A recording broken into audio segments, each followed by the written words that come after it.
Well, no, I just found out na si Ray sent us a text message na he wants to go on leave, no? Because gusto niyang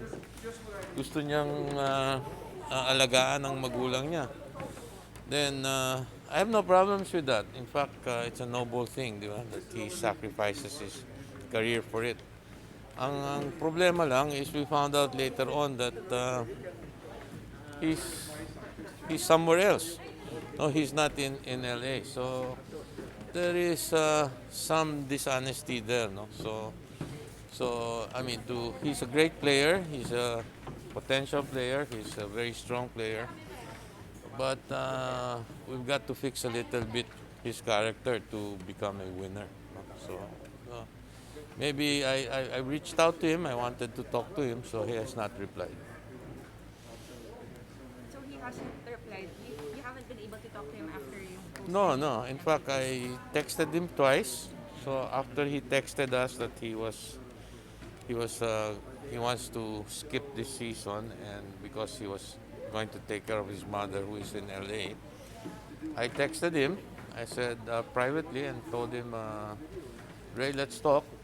Then I texted him again in the same Viber group that he sent that text message to. I said, let's talk. I sent you a private message. So he hasn't called back. So nakakalungkot lang kasi you know, he's such a very high potential player that that if he wants to be a real winner, he has to look at himself very carefully. Chairman, kailan po siya exactly nagpaalam sa team? Kwan mga when was that? 2-3 days ago, I think, yeah, about 2-3 days ago. So 2-3 days ago. Last time na nakausap siya nung manager namin mga March 3, di ba? And he said he was in Los Angeles, no? And I was surprised to see this photo of him. Uh, Nasa Los Angeles din, LA, di ba? La Union. Pero LA pa rin, di ba? So yeah, pwede namang to be honest about it, no? So it must be something. I just need to understand what his real motivation is. Baka namang iba ang motivation niya, iba naman ang ginamit niyang rason. So, mabuti na yun. How's this, kung yung patuloy yung absence niya or if that is the status quo, how's this gonna affect the team? Well, we'll work around the difficulties, and maybe this will give us more inspiration to work together as a team. So sometimes difficulties like this make you stronger as a team, no? So that's more important. Chairman, on behalf of the board po, can you talk about more about yung players contract po na nagiging issue lately? Well, there will be a board meeting, a board planning session that will be held in tomorrow, no? And it's going to be 2 days. It's going to be held in our office, no? So we decided to just have the board meeting there. So at the planning session there, and matters like this will be taken up, and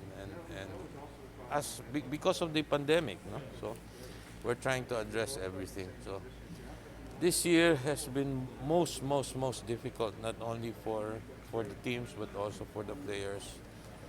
And we miss the fans who go to the venue. We just have you to thank because you told the story. You told the story of the PBA, and that's most important to us. If you were not there, the story would not be told, and the PBA would be nowhere. So we're trying to pick up the pieces. We're happy. We will continue to be relevant during these times. No, it's important. We have to make the PBA relevant during this pandemic.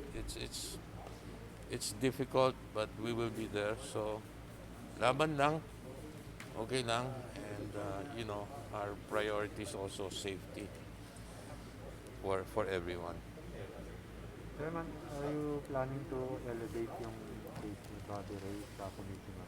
Yes, I did mention that. We'll probably take a look at it from two points of view, no? So this is not the first time that this incident has happened. We'll see how we can address this issue so that moving forward the policies are a lot clearer and fairer to everyone concerned.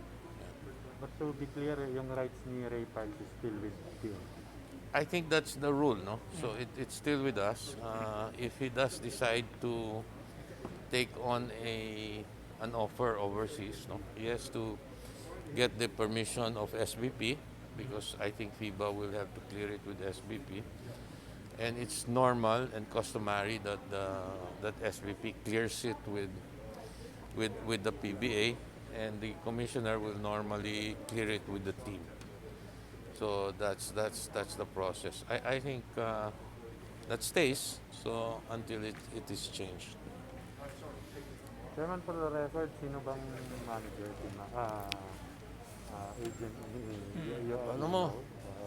Dati si Charlie, di ba? So ang problema, the first time we sat down with